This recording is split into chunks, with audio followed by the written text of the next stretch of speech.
Баршаңызға сәлем. Бүгін үй жағдайында жұмсақ болып шығатын бургердің булочкасын жасайтын боламыз.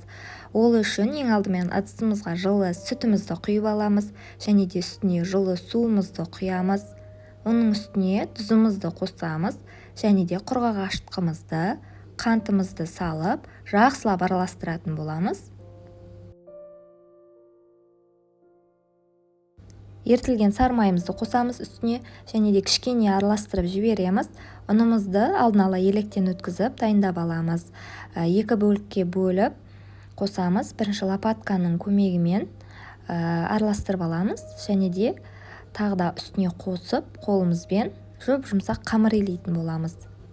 Барлық керекті ингредиенттер төменде описанияда жазылып тұр.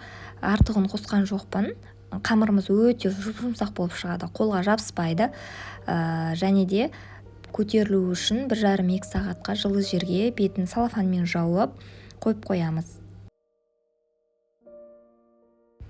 Міне біздің қамырымыз өте жақсы көтерілді. 2-2,5 сағаттай тұрды қамырымыз, және де кішкене столға ұн сеуіп жіберіп, қамырымызды тағы да бір илеп жібереміз.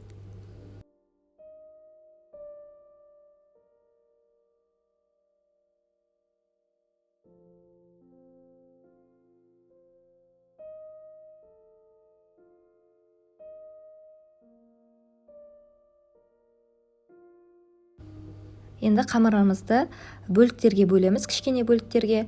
Мен 11 бөлікке бөлдім, яғни менде 11 булочка шықты.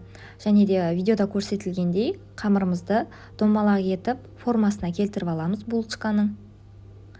Және де араларын ашып отырып пергамент қағазына салатын боламыз. Тағы да 20 минутқа көтерілу үшін бетін жауып қойып қоямыз.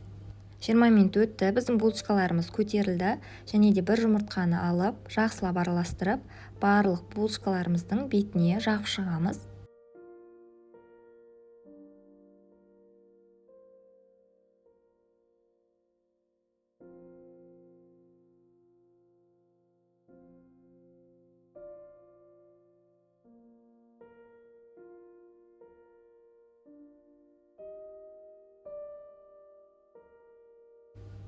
Жұмыртқамыз жағып болғаннан кейін булочкаларымыздың бетіне күнжет сеуіп шығамыз, және де 180 градуста қызып тұрған пеште 20-25 минутта пісіріп аламыз.